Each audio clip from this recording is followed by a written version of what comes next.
Hello everyone, welcome back to SSC Mathon. SSC CGL previous year question series चल रहा है। ये कब आया था? एसएससी सीजीएल टीयर 1 2017 में आया था। क्वेश्चन कब आया था सर? 8/8 2017 का क्वेश्चन, शिफ्ट 2 का पेपर। चलिए देख लेते हैं नेक्स्ट क्या दिया हुआ है। पहला वाला question, what least value which should be added to 1812 to make it a divisible by 7, 11 and 14। तो सर 7, 11 और 14 का एलसीएम क्या हो जाता है? सर 7, 11, 14 का एलसीएम हो जाता है सर 14 इंटू 11। सर कितना होता है सर? 154। अब देखो सर ध्यान से, 154 से 1812 को डिवाइड करते हैं, 1812 को 154 से डिवाइड करते हैं तो कितना आता है सर? 1/154 आ रहा है। 4 7 4 11, तो 7 5 एकम 6 2 8, तो 272।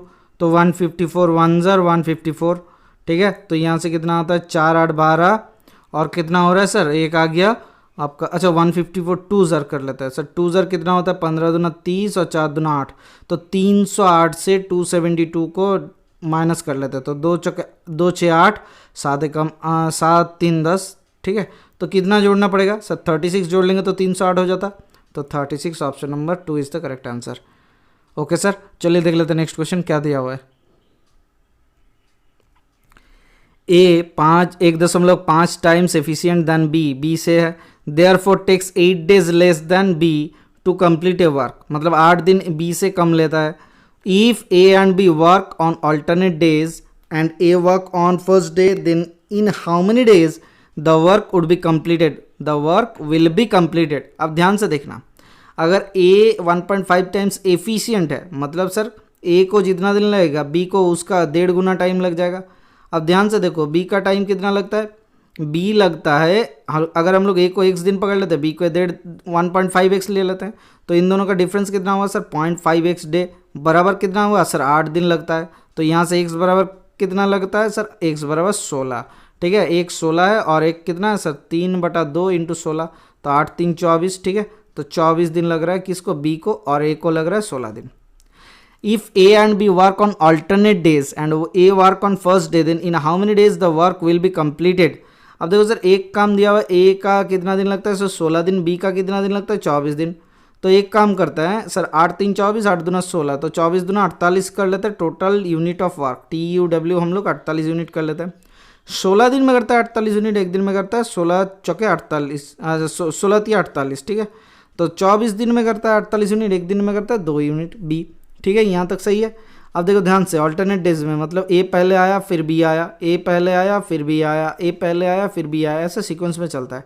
तो हर एक दिन कितना यूनिट करके? 5 यूनिट करके हो रहा है। क्या एक दिन में हो रहा है? नहीं, देखो लिखा हुआ है A and B work on alternate days, मतलब 2 दिन में काम होता है 5 यूनिट। अब 5 9 45, तो 9 यूनिट ऐसा हो जाएगा। तो 9 दिन का यूनिट मतलब 9 कंपाइलेशन ऐसा काम करेगा। कौन सा? ए और बी का कंपाइलेशन, मतलब 2 दिन करके 9 शिफ्ट में ऐसा काम करेगा। तो कितना दिन का काम करता है? 18 दिन। तो कितना होता है सर? 9 इंटू 5 45 यूनिट खत्म हो गया।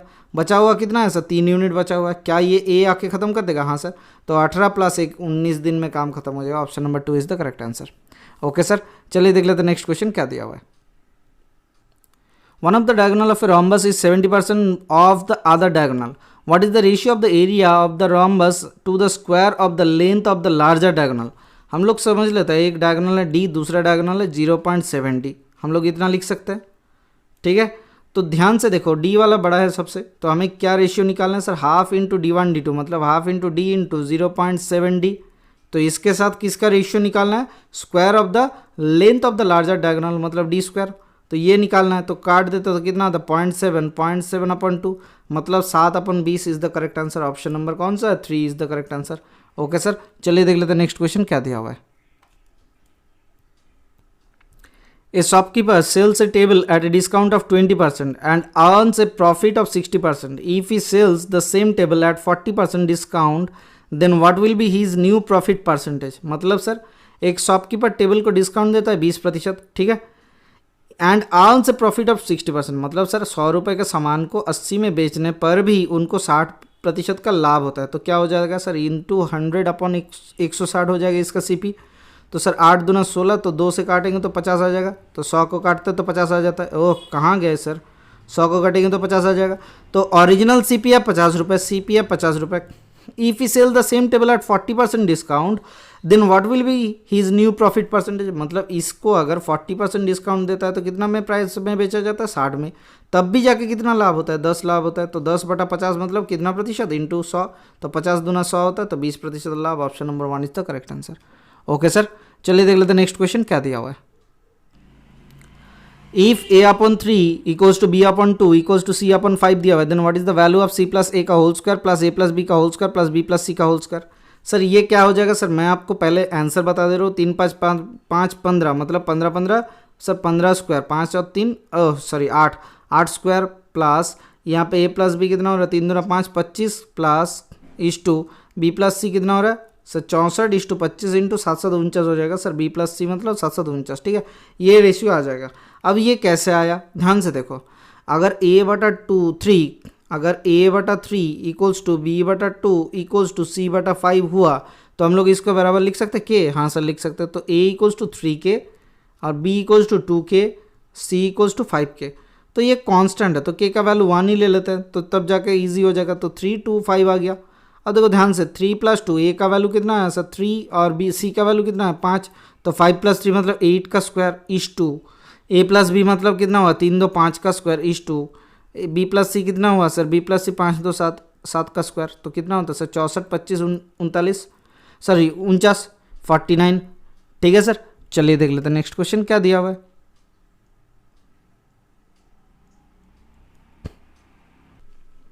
Five years ago, the average age of the family, which includes father, mother, and a son, was 35 years. 3 years ago, the average age of the father, mother, and was 46 years. What is the present age of the son? अब देखो ध्यान से सुनो, 5 साल पहले उनका as कितना था सर तीनों का, सर 35 इंटू 3 लिख सकता है सर 35 इंटू 3 5 3 15 कैरी फॉरवर्ड 1 5 3 3 3 9 एकम 10, तो 105 साल। अब देखो 5 साल अगर तीनों का ऐड हो रहा है, 5 साल अगर तीनों का ऐड हो रहा है तो कितना हो जाएगा सर 5 3 15 ऐड हो जाएगा, तो मतलब 120 आ जा रहा सबका एज, ठीक है, अभी करंट एज। अब देखो मम्मी और पापा के कितना है सर 46 इंटू 2 4 दूना 8 6 दूना 12, तो सर 92 ईयर्स। अब दोनों का 3 साल पहले का ये साम है, मतलब कितना हो जाएगा 6 जोड़ दो तो 98, तो बच्चे का एज कितना हुआ सर 98 निकालते तो 9 3 12, अच्छा 9 2 12 होगा, क्यों क्योंकि 8 2 10 होता है, ये आ गया तो 22 साल। Option number 4 is the correct answer. Okay sir, चलिए देख लेते हैं नेक्स्ट क्वेश्चन क्या दिया हुआ है। The cost price of 60 article is same as the selling price of x article if, ध्यान से सुनो, if there is a profit of 20% then what is the value of x. अब ध्यान से देखो, हम लोग 60 आर्टिकल का अगर कॉस्ट प्राइस हम लोग 60 रुपये पकड़ ले तो एक्स आर्टिकल का कॉस्ट प्राइस क्या हो जाएगा सर 1 रुपये, ठीक है। तो प्रॉफिट कितना हो रहा है सर, ये दोनों का 1 रुपये क्या है, इसका सेलिंग प्राइस 60 रुपये है। एक सामान के सेलिंग प्राइस क्या है, एक आर्टिकल का, वो भी 60 रुपये, देखो लिखा हुआ है the cost price of 60 article is the same as the selling price of the x article. तो प्रॉफिट कितना हो रहा है सर 60 माइनस एक्स, किसके ऊपर हो रहा है एक्स के ऊपर, कितना प्रतिशत सर 20%।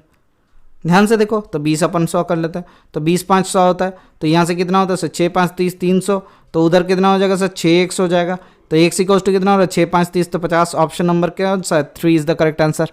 ओके सर, चलिए देख लेते हैं नेक्स्ट क्वेश्चन क्या दिया हुआ है। A person score 45% of the total marks in an exam and still fails by 40 marks. The passing percentage of the exam is 55%. What is the maximum marks of the exam? Sir 400 हो जाएगा। देखो ध्यान से क्या हो रहा है sir, हम लोग अगर एक बार सीख लिए तो इसके बाद और कोई दौरा नहीं होगा।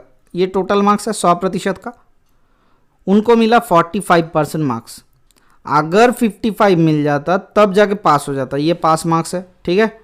अब इन दोनों का गैप कितना हुआ सर 10%। कितना नंबर से फेल किए थे सर 40 नंबर से, क्या है 10% का वैल्यू बराबर 40 है, हाँ सर। हमें 100% का वैल्यू निकालना है टोटल मार्क्स, तो 100% क्या हो जाएगा, इससे 10 गुना हो रहा है तो इससे भी 10 गुना हो जाएगा 400। देखो कितना सेकेंड्स में आप इस क्वेश्चन को कर सकते हो, अगर समझ लिए तो ये सेकेंड्स का क्वेश्चन, अगर नहीं समझे तो बहुत टाइम लगेगा। चलिए देख लेते हैं नेक्स्ट क्वेश्चन क्या दिया हुआ है।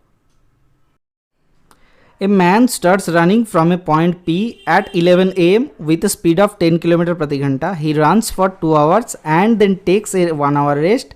He continues this till he is caught by another man who starts from 2 p.m. at 2 p.m. from the point P. P से स्टार्ट किया, runs non-stop at 15 km per hour towards the first man. At what time will the first man be caught?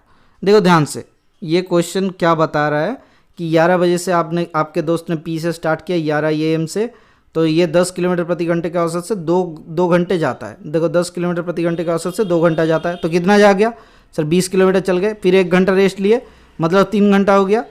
3 घंटा मतलब 11 बजे से 3 घंटा मतलब sir 2 बज गया। तो अब जाकर दूसरा व्यक्ति यहाँ से स्टार्ट किया 2 बजे से, ठीक है 2 PM में स्टार्ट किया, कितना से सर 15 किलोमीटर प्रति घंटे का औसत से। ये पहला वाला व्यक्ति कितना जा रहा है, फिर से 2 घंटे में फिर से 20 किलोमीटर चल गए, फिर जाके कितना घंटे का रेस्ट ले रहे हैं, 1 घंटे का रेस्ट ले रहे हैं। मतलब यहाँ पे 5 मतलब कितना बजे तक जा रहा है सर, नॉर्मली सोचते हैं देखो 40 किलोमीटर, ये 40 किलोमीटर, ये व्यक्ति 15 किलोमीटर पे औसत से कितना टाइम में जाएगा, 5 3 15 5 8 40, तो 3 दूना 6, 2^2/3, 3 से काटते हैं तो 3 से काटेंगे तो कितना हो जाएगा सर 3 60 से 3 दूना 6 20, 20 दूना 40, तो 2 घंटा 40 मिनट। अब देखो ध्यान से कब जाके पकड़ेगा सर, 2 बजे से स्टार्ट किया, 2 बजे 40 मिनट मतलब 4 बजे 40 मिनट में पकड़ लेगा, 4 बजे 40 मिनट। क्यों ऐसा हुआ कि 4 बजे 40 मिनट में ही पकड़ेगा, देखो पहले जो डिस्टेंस हुआ था वो 2 घंटा तक चला, उसके बाद 1 घंटा पॉज, ठीक है 1 घंटा रेस्ट, फिर ये 2 घंटा वाला शिफ्ट चला, उसके बाद 1 घंटा रेस्ट। तो ये व्यक्ति कब तक रेस्ट ले रहा था सर, देखो 11 बजे से 12-13 हुआ, मतलब 1 बजा 2 बजा 2 बजा, फिर से रन स्टार्ट किया 4 बजा, तो 4 से 5 तक तो ये रेस्ट ले रहा था। उस टाइम के बीच में दूसरा व्यक्ति आकर उसको पकड़ लेगा, तो 4:40 में पकड़ लेगा। Option number 2 is the correct answer. Okay sir, चलिए देखते हैं नेक्स्ट क्वेश्चन क्या दिया हुआ है। The difference of compound interest and simple interest for 3 years and 2 years are in the ratio of 23:7 respectively. What is the rate of interest per annum? अब देखो sir 3 साल का रेट ऑफ इंटरेस्ट कितना है सर, 3 साल के SI minus CI क्या sir, 3 साल CI माइनस SI निकालते हैं सर। CI माइनस SI का फॉर्मूला क्या होता है सर 3 साल का, सर ये बहुत ही आसान सा सवाल है सर। 3 साल का CI माइनस SI का फॉर्मूला होता है P/R/100 होल स्क्वायर इंटू 3 साल के लिए 300 प्लस R/100, ठीक है ये आ गया 3 साल का। अब देखो ध्यान से देखो एक चीज़, हमें 2 साल का अगर निकालना होता तो क्या होता सर, PR² / 10,000 हो जाता सर, PR² / 10,000 हो जाता, ठीक है PR/100 का होल स्क्वायर, PR/100 का होल स्क्वायर हो जाता। ये 2 साल का है, ये 3 साल का है, तो हम लोग इन दोनों का कंपेयर कर लेते तो क्या होता है सर, P/R/100 का whole square into 300 plus R/100, अब नीचे कितना हो जाएगा सर 2 साल का P plus P into R²/100 का होल स्क्वायर, ठीक है। तो ये क्या हो गया P/R/100 का होल स्क्वायर, तो ये कट गया ये कट गया ये कट गया, तो 300 प्लस R/100 बराबर कितना दिया हुआ सर 23/7, ठीक है। तो ध्यान से देखो कैसे हो जाएगा, 7 3 2100 प्लस R के वैल्यू 7R इक्वल्स टू 2300, ठीक है। तो 2300 से 2100 निकाले तो 200 हो जाएगा, R के वैल्यू कितना आ गया सर 200/7। कौन सा वाला option, option number 1 is the correct answer. ये फार्मूला अगर आपको आता है तो बहुत जल्द हो जाएगा, अगर नहीं आता है तो बहुत दिक्कत ले लेगा, ठीक है। तो चलिए देख लेते हैं नेक्स्ट क्वेश्चन क्या दिया हुआ है। ये क्वेश्चन दिया हुआ है जो कि अलजेब्रा का क्वेश्चन है, x² / YZ plus y² / ZX plus z² / XY equals to 3। ध्यान से देखो हम लोग लिख सकते हैं x³ / XYZ plus y³ / XYZ plus z³ / XYZ, z से गुना कर दिए लास्ट वाले को, इसको y से इसको x से, ठीक है बराबर 3। तो यहाँ से कितना आ गया sir x³ plus y³ plus z³ minus 3xyz equals to 0। अगर a³ plus b³ plus c³ minus abc equals to 0 होता है, 3abc इक्वल्स टू 0 होता है, तो a plus b plus c 0 होता है, तो इसका वैल्यू कितना आ जाएगा, वही तो निकालने के लिए बोला गया था। Option number 1 is the correct answer 0। चलिए देख लेते हैं नेक्स्ट क्वेश्चन क्या दिया हुआ है। x⁴ plus 1 x⁻1 equals to 2, then what is the value of x⁻81 plus x⁻1/x⁻81, इसका वैल्यू निकालना है, ठीक है। ध्यान से देखो सर x⁻1/4 प्लस 1/x⁴ लिख सकते हैं, 1/4 इक्वल्स टू कितना होगा सर 2 दिया हुआ है, तो इसका स्क्वायर कर लेते तो कितना होता है सर x⁴ 1/4 का होल स्क्वायर प्लस क्या हो जाएगा सर 1/x⁴ का होल स्क्वायर हो जाएगा plus 2 into x⁴ into 1/x⁴ ऐसा हो जाएगा। या फिर ऐसा कर सकते हो, इसको गुना कर लेते हैं, तो x⁴ का whole square plus 1 equals to 2 into x⁴ तो यहाँ से कितना आ गया सर x⁴ माइनस 1 का होल स्क्वायर इक्वल्स टू 0। तो x⁴ बराबर कितना आता है 1 आता है, तो x के वैल्यू 1 आ जाएगा। अगर यहाँ से x का वैल्यू 1 आ जा रहा है तो हम लोग लिख सकते हैं इसका वैल्यू 1 + 1 2, ठीक है, तो यहाँ से आ गया 2, ऑप्शन नंबर 4। ये देख के आपको पता चलना चाहिए क्योंकि ये बैलेंस्ड मेथड है।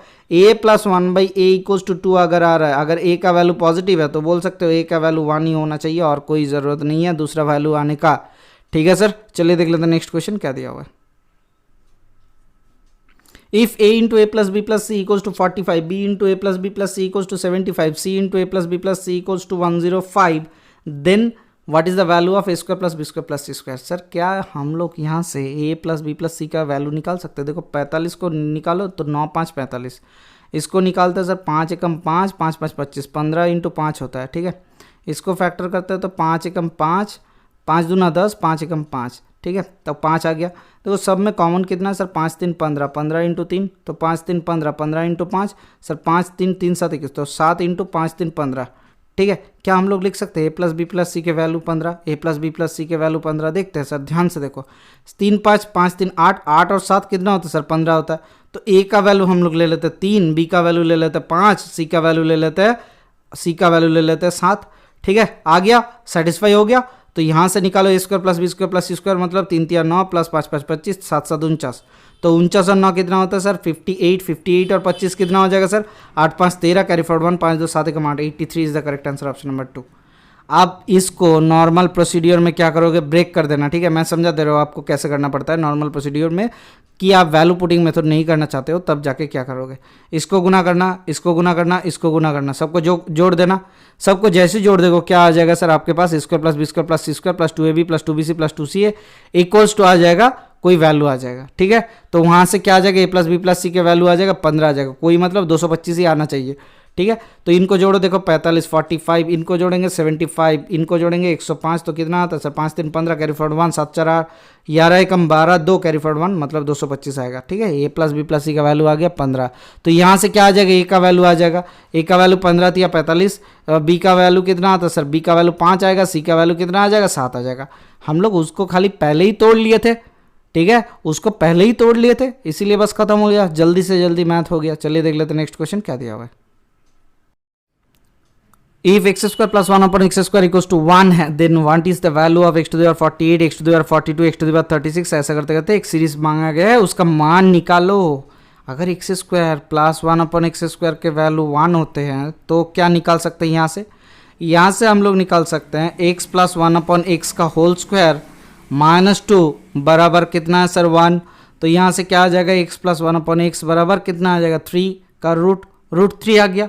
अब ध्यान से देखो, तो x cube plus 1 upon x cube क्या हो जाएगा सर, एक इसका whole cube, a plus B का होल क्यूब मतलब 3 का whole cube minus 3 into A B into root A plus B, आप कर लेना, तो 3 माइनस 3 0 आ गया। तो यहाँ से क्या आता है, x to the power 6 equals to -1। अगर x to the power 6 equals to -1 है तो यहाँ से कितना आ जाएगा, x to the power 42 common ले लेते हैं, x to the power 6 plus 1, तो इसका वैल्यू कितना आ गया 0। अच्छा, वहीं से x to the power 30 common ले लेते हैं, तो कितना आएगा x to the power 6 plus 1, यहाँ से भी x to the power 6 plus 1, यहाँ से भी x to the power 6 plus 1, last में बचा कुचा पड़े रहेगा क्या 1, option number 3 is the correct answer 1। ठीक है सर, चलिए देख लेते हैं नेक्स्ट क्वेश्चन क्या दिया हुआ है। एक ज्योमेट्री का क्वेश्चन दिया हुआ है, in the given figure PQRS is a trapezium in which PM parallel SN, ये दिया हुआ है, and NR equals to 9, NR के वैल्यू 9 दिया हुआ है, PS बराबर 12 दिया हुआ है, QM इक्वल्स टू NR मतलब ये भी 9 दिया हुआ है। What is the area of the trapezium, sir area मतलब ये 12 हो गया। अब देखो सर 9 आया, ये 9 आया और ये कितना आया सर नहीं पता है। अच्छा, ये एक रेक्टेंगल हो जाता है। ठीक है, हम लोग नॉर्मली अगर पकड़े तो क्या निकालना पड़ेगा, area of the trapezium equals to sir half into कोई भी एक लेंथ हाइट, ठीक है, हाफ इंटू ये कोई भी एक हाइट, क्यों कोई भी एक हाइट। देखो PS NR के वैल्यू 9 दिया हुआ है, PS के वैल्यू 12 दिया हुआ है, अच्छा PM बराबर SN दिया हुआ है। ठीक है, तो हमें क्या निकालना है, QM इक्वल्स टू हमें दिया हुआ है QM equals to NR equals to 9, तो QR का लेंथ क्या हो जाएगा सर, QR का लेंथ हो जाता है 9 9 18 और 12 मतलब 30 आ जाता है।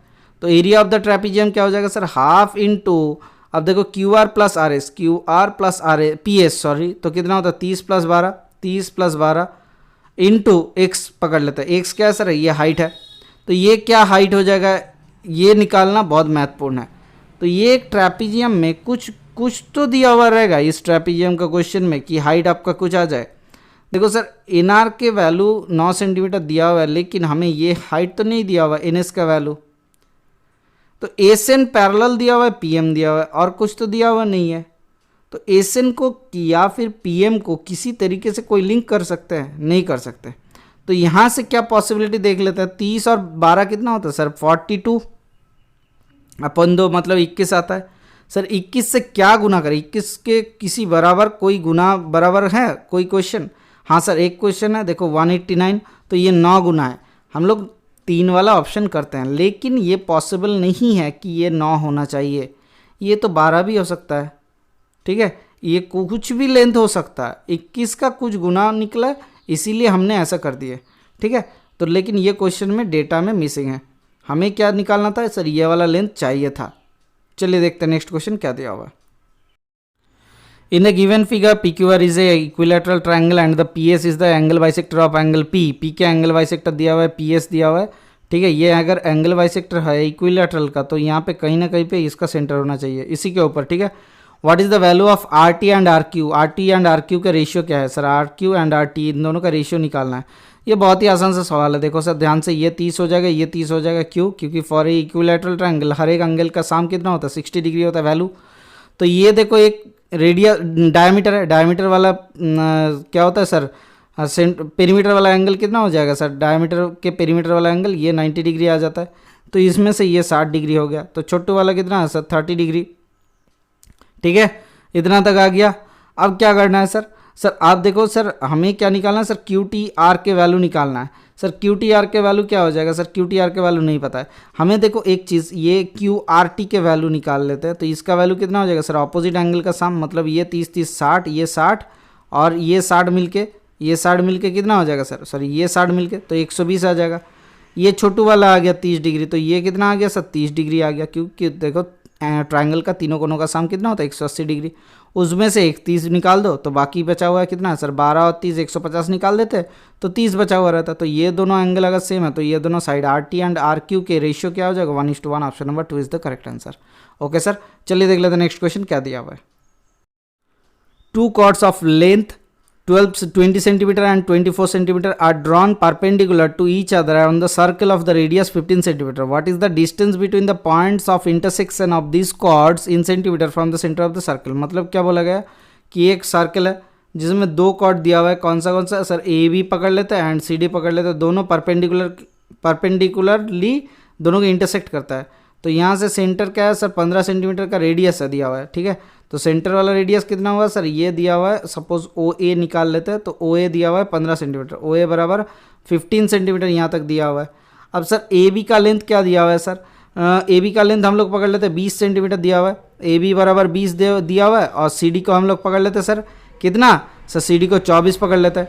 ध्यान से देखना, अगर सपोज यहाँ से हम लोग परपेंडिकुलर खींच दिया जाए तो कितना होता है सर? ये 10 होगा, तो ये टोटल कितना सर? 15 है रेडियस के लिए, तो ये लेंथ कितना आ जाएगा सर? सर बहुत ही आसान सा सवाल है, कैसे हो जाएगा sir? Root under 15 square minus 10 100 का स्क्वायर 10 का square sorry, root under 15 square minus 10 का स्क्वायर मतलब 225 माइनस 100 मतलब 125 रूट के अंदर सर रूट 125 ये आ गया। अब देखो सर यहाँ से अगर परपेंडिकुलर खींचा जाए तो हमें क्या निकालना है सर? ये वाला लेंथ निकालना है। तो यहाँ से परपेंडिकुलर खींचती है, तो परपेंडिकुलर खींच दिया मतलब सर ये टोटल लेंथ निकाल लेते हैं, तो टोटल लेंथ ये आ गया 12। तो ये परपेंडिकुलर के लेंथ कितना हो जाएगा सर? सर अगर दोनों ठीक है ध्यान से देखो, अगर दोनों क्या ये ई ले लेते हैं और ये एफ ले लेते हैं, ठीक है, तो सी एफ का लेंथ कितना आ जाएगा सर? सी एफ का लेंथ आ जाएगा आपका 12 सेंटीमीटर। सी एफ और एफ डी एक ही बात है। अब देखो ये तो 12 सेंटीमीटर आ गया, सी एफ क्या, ये सी एफ क्या आपके सी डी के साथ क्या एक ही है? हाँ सर, सी डी और सी एफ एक ही है। ठीक है, हम लोग ओ एफ को क्या परपेंडिकुलर खींच सकते हैं? हाँ सर, ओ एफ को परपेंडिकुलर खींच लिए। अब बताओ क्या हो जाएगा सर? ओ एफ का लेंथ क्या हो जाएगा सर? ओ एफ का लेंथ इसी तरीके से root under 15 square minus 12 square हो जाता है, तो कितना होता है सर? 225 15 15 माइनस 144, तो कितना होता है रूट के अंदर? सर रूट के अंदर आ जाता है सर रूट अंडर 4 5 1 14 8 12 8 4 12 रूट 81 मतलब 9।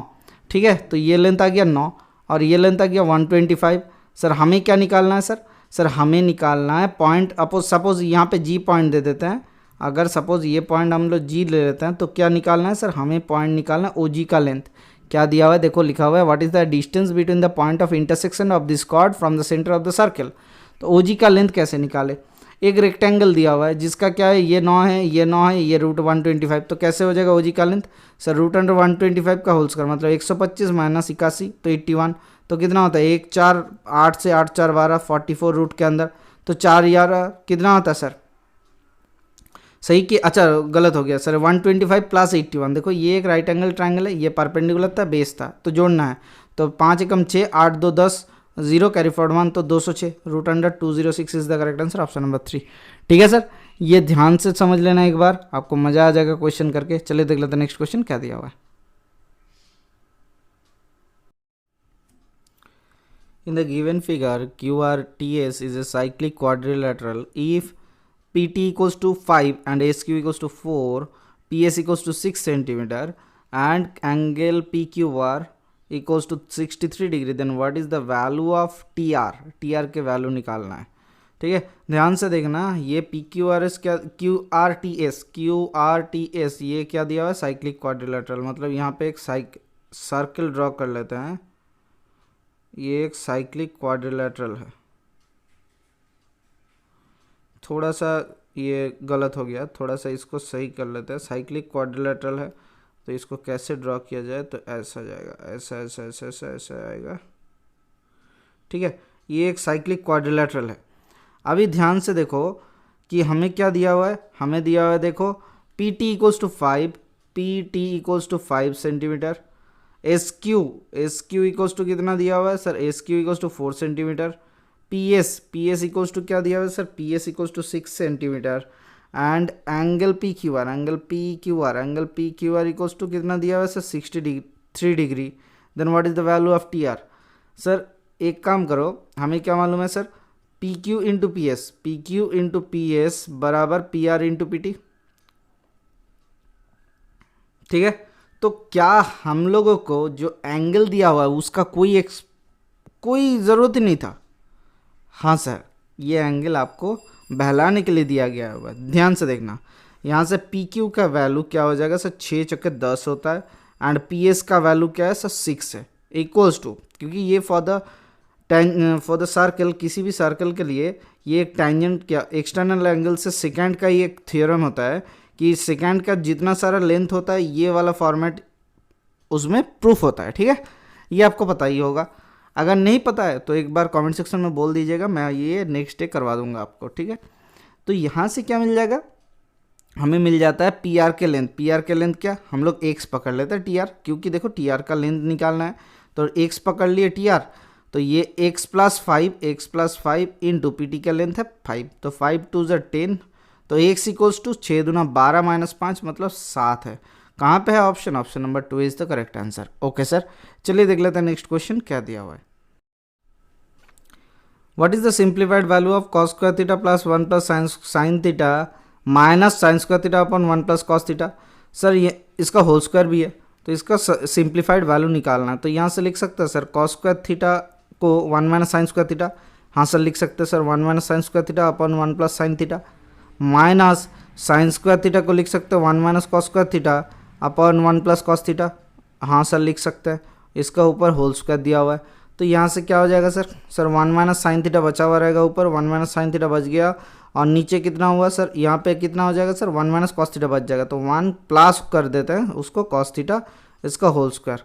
ध्यान से देखना क्या हुआ sir, 1 minus sine square theta को लिख सकते हैं 1 minus sine theta into 1 plus sine theta, A square minus B square 1 plus sine theta upon नीचे था 1 प्लस साइन थीटा, तो sir 1 plus sine theta cut गया, बचा हुआ है 1 माइनस साइन थीटा, सर वही तो लिखे। ठीक है, तो यहाँ से क्या हो जाएगा sir cos theta minus sine theta इसका होल स्क्वायर, तो ये क्या होता है sir cos square theta plus sine square theta minus, ये हो जाता है cos square theta plus sine square theta minus 2 sine theta cos theta, 2 sine theta cos theta, तो यहाँ से क्या हो जाएगा sir 1 minus sine 2 theta, 1 minus sine 2 theta, कहाँ पे है sir, option number 2 is the correct answer.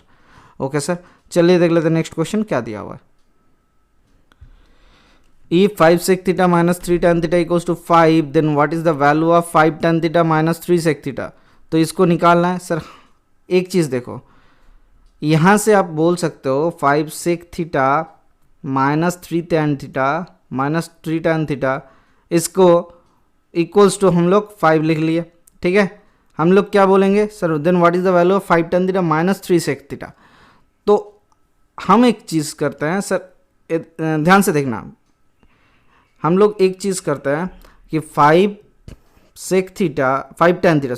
tan theta minus 3 sec theta equals to का हम लोग x पकड़ लेते हैं, ठीक है।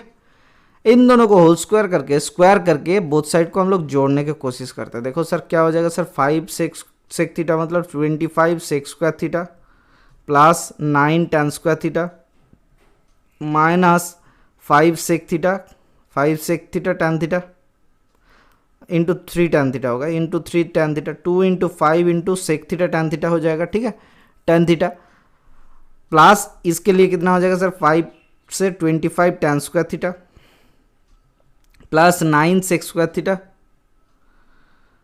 जब plus minus 2 into 5 into 3 sec theta tan theta. तो सर प्लस करके आपको कुछ मिलेगा? नहीं सर, कुछ नहीं मिल रहा है। तो सर एक काम करो ना, इन दोनों को स्क्वायर करो और माइनस कर लो, तो ये माइनस करके बाकी वाला पार्ट रख देते हैं, ठीक है। तो बराबर कितना हो जाएगा सर, 25 माइनस एक्स स्क्वायर। ध्यान से देखना है, हमें एक्स का वैल्यू निकालना है। तो यहाँ से क्या आ जाएगा सर यहाँ से आ जा रहा है, देखो 25 से 9 हट रहा है तो कितना होता है, 16 9 25। तो सर एक काम करते हैं सर, 25 कॉमन ले लेते हैं, sec square theta minus tan square theta plus 9 common ले लेते हैं, tan square theta minus sec square theta. अब देखो 5 इंटू 2 इंटू 3, ये वाला सेक थीटा tan थीटा ये दोनों में कट जाएगा, ठीक है। तो क्या बचा हुआ रहेगा सर, 25 माइनस एक्स स्क्वायर। तो यहाँ से क्या मिलता है सर यहाँ से मिलता है 25 माइनस एक्स स्क्वायर बराबर यहाँ से आता है 25 माइनस यहाँ से आता है -1 हो जाएगा, sec square theta minus tan square theta equals 1 होता है, तो tan square theta minus sec square theta क्या हो जाएगा सर, -1 हो जाएगा, तो -9 मतलब 16। तो एक्स स्क्वायर बराबर 16 माइनस कर देते तो 25 से 16 हटाओ तो 9 आता है। तो एक्स बराबर कितना आ जाएगा सर, 3 आ जाएगा। Option number 3 is the correct answer. Okay sir, चलिए देख लेते हैं नेक्स्ट क्वेश्चन क्या दिया हुआ है। यहाँ पे एक टेबल दिया हुआ है, the distribution of the numbers of the people living in 8 different countries. 8 different countries में लोग बैठे हुए हैं, जिसका पर capita income of each of the countries, the per capita distribution of the number of the people. अच्छा ठीक है, नंबर ऑफ द पीपल भी दिया हुआ है। The total population of the countries taken together is 200 crore. तो टोटल का 200 करोड़ यहाँ पे दिया हुआ है। Per capita income equals to total GDP of the country of the population of the country slash population of the country, मतलब total GDP जितना होगा upon population of the country. What is the difference between the population of the most and the least populated country, मतलब सबसे ज़्यादा और सबसे कम। तो लीस्ट पॉपुलेटेड और मोस्ट पॉपुलेटेड कौन सा है सर, देखो मोस्ट पॉपुलेटेड 24% है, लीस्ट पॉपुलेटेड कितना है सर, 6% है। तो हमें क्या निकालना है सर, 20%, 24 माइनस 6 मतलब कितना है सर, 18%। 18% ऑफ कितना सर, 200 करोड़। तो 200 अपन 100 कर लेते हैं परसेंट के उठाने के चक्कर में, तो कितना होता है सर, 100 कट गया, 18 दूना 36 मतलब 36 इज द करेक्ट आंसर। कहाँ पे, option number 4 is the correct answer. Okay sir, चलिए देख लेते हैं नेक्स्ट क्वेश्चन क्या दिया हुआ है। सेम चार्ट सेम टेबल हम लोग नहीं पढ़ेंगे, लिखा हुआ है what is the total GDP of the country 5। तो कंट्री 5 का टोटल जीडीपी निकालना है।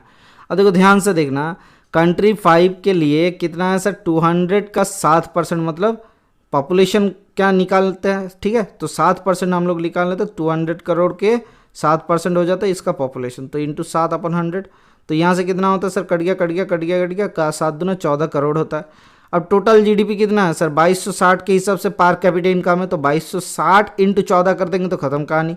तो 2260 सर 2260 के साथ 14 गुना कर देते तो 2260 10 में कितना होता है सर, 2260 0 एक आ गया, और 4 गुना मतलब 4 दूना 8 4 छके 24, ठीक है। तो कितना होता है सर, 4 2 4 दूना 8 2 10 कैरी फॉरवर्ड 1 और 4 दूना 8 एकम 9, ठीक है। तो इनको जोड़ लेते तो कितना होता है सर 9 6 15 0 4 एक आ गया 3, तो 23,504। 23,504 कौन सा वाला ऑप्शन है सर, 23,504 कहीं पे नहीं है, कुछ गलत होगा, कुछ गलत हो गया सर। 2260 से एक बार फिर से ध्यान से गुना करो, 2260 से 14 से गुना करते हैं, 2260 इंटू 14, ठीक है, इंटू 14।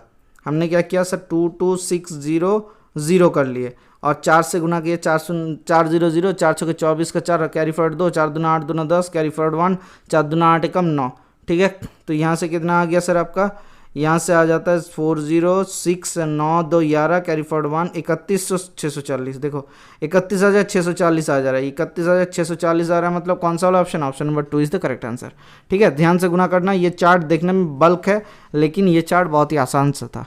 चलिए देख लेते नेक्स्ट क्वेश्चन क्या दिया हुआ है। और क्या दिया हुआ है यहाँ पे, question number 3, what is the total GDP for the country with the third lowest पर कैपिटा इनकम। थर्ड लोएस्ट पर कैपिटा इनकम, थर्ड लोएस्ट मतलब कौन सा वाला हो जाएगा सर, यहाँ से सबसे लोएस्ट है ये, अच्छा ये वाला सबसे लोएस्ट है, ये वाला सबसे लोएस्ट है। देखो 2260, उसके बाद 3190, उसके बाद 4840, ठीक है। तो चौथे वाला कंट्री थर्ड लोएस्ट है, तो 4840 हम लोग ले लेते हैं। तो चौथे वाले कंट्री का क्या दिया हुआ है सर, यहाँ पे क्या मांगा है sir, for the country with the third lowest पर capita income what is the total GDP, GDP निकालना है। तो इसका कितना है सर, 4840 का 17%, तो 17% ऑफ 220 करोड़ मतलब सर कितना होता है सर, 17 इंटू 20 अपन 100, अच्छा 20 था नहीं 200 करोड़ था, 200 इंटू 100 तो 17 दूना 34 आ रहा है, 34 करोड़। अब देखो 34 इंटू 4840 करेंगे तब जाके हमें क्या मिल जाएगा sir, what is the total GDP मिल जाएगा सर, 34 इंटू 4840, 34 इंटू 4840 करना है, 34 इंटू 4840। अब देखो 30 गुना करते हैं तो कितना आता है सर, 0 आ गया, 4 3 12, कैरी फॉरवर्ड 1, 8 3 24 से कम 25, कैरी फॉरवर्ड 2, 4 3 12, 13 14, ठीक है।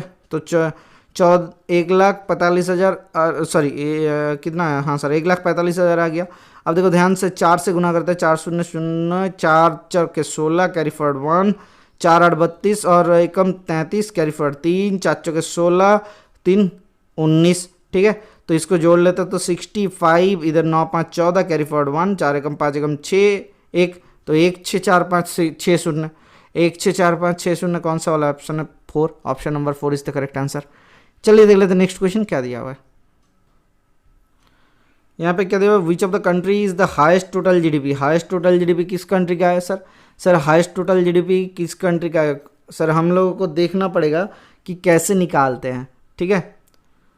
टोटल जीडीपी कैसे निकालते हैं सर, हर एक का निकालना पड़ेगा। क्यों हर एक का निकालेंगे, देखो sir 12% of, sir 12% of 200 crore कितना होता है, 12 दूना 24, ठीक है, 24 इंटू ये वैल्यू, 24% ऑफ किसी का मतलब 200 करोड़ मतलब 24 दूना 48 इंटू ये, अच्छा 15 दूना 30 इंटू ये, अच्छा 17 दूना 34 इंटू, अच्छा कहाँ कहाँ ऑप्शन है 1 2 3 8, तो सर हमें 1 2 3 मिल गया। अब 8 को निकालना है सर, 8 दूना 16% मतलब 16 इंटू ये करना है, ठीक है। तो इनमें से बड़ा कौन सा है निकालना है, इनमें से बड़ा कौन सा है निकालना है। देखो सर एक काम करते हैं, इनको हटाने शुरू करते हैं, तो 2 से हटाते हैं, सबका 0 हटा देते हैं, तो कैलकुलेशन में थोड़ा सा सहूलियत आ जाएगा।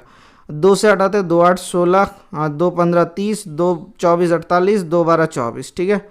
तो देखो 12 24 15 और 8 यहाँ से दिया हुआ है 12 इंटू 1185, अच्छा एक है और एक है 24 इंटू 535 दूसरा है।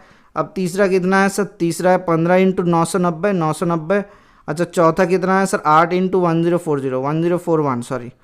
अब देखो ये लगभग 15,000 के आसपास है, ठीक है। क्यों, क्योंकि 15 इंटू ये 1,000 के आसपास हो जाएगा, तो 14,000 समथिंग ले लेते हैं, ठीक है। इसका वैल्यू 14,000 समथिंग होता है। अब देखो ध्यान से देखना कौन सा वाला ज़्यादा आएगा, कौन सा वाला ज़्यादा आएगा, ये निकालना बहुत ही मज़ेदार आ जाएगा। देखो हम लोगों की कितना आया सर, हम लोगों को आया सर टोटल निकालना है जीडीपी, तो इससे 12 गुना करते हैं तो कितना आता है 11850 ये आ गया, और 2 गुना करेंगे तो कितना आ जाएगा सर 22 और 85, 8 दूना 16, 8 दूना 16 160 और 5 दूना 10 मतलब 170, ठीक है। तो ये 3 7 0 कर लेते हैं तो 0, ठीक है, 0 7 5 12, कैरी फॉरवर्ड 1, 8 3 11 एकम 12, कैरी फॉरवर्ड 1, तो 2 एकम 3 एकम 4, 14,220, ठीक है। 24 से ये गुना करते हैं तो कितना होता है सर 24 इंटू 500 करेंगे तो 24 500 कितना होता है सर 12, अच्छा 0 0 5 चौके 20, कैरी फॉरवर्ड 2, 5 दूना 10 2 12, तो 12,000 आया। और उसके बाद 30 गुना करता है तो कितना आता है 0 4 3 12, कैरी फॉरवर्ड 1, 3 दूना 6 कम 7, 720 हुआ। अब 4 गुना करता है 4 चौके 16, 4 दूना 8, एकम 9, ठीक है 96 आ गया। तो 6 जब फ्लो में आप गुना करते हो 24 चौके 96 होता है, ये भी पता नहीं चल रहा, दिमाग के बत्ती गुल हो गया, ठीक है। तो ऐसा मत किया करो, 9 2 11 कैरी फॉरवर्ड 1, 7 एकम 8, तो 1 2 8 1 6। तो देखो यहाँ ये ज़्यादा हो रहा है, पहला वाला कंट्री 1, ठीक है।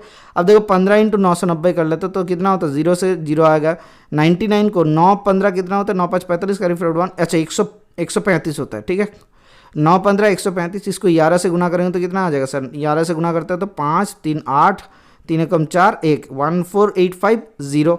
तो क्या ये इससे भी ज़्यादा है? हाँ सर इससे भी ज़्यादा है। 8 से गुना करें तो 8000 एकम में 8000 आ रहा है, 8 चौके 32 आ रहा है, ठीक है। 3 2 8 एकम 8, तो ऐसा आएगा इसका वैल्यू लगभग। अब ध्यान से देखो, ये वाला सबसे ज़्यादा, ये वाला कौन सा है, कंट्री नंबर 3। कंट्री नंबर 3 कौन सा है, option number 3 is the correct answer.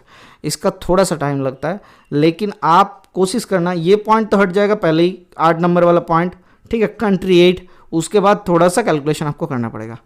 आज के लिए बस इतना ही रखता है। Thank you, bye bye, stay tuned for the next class.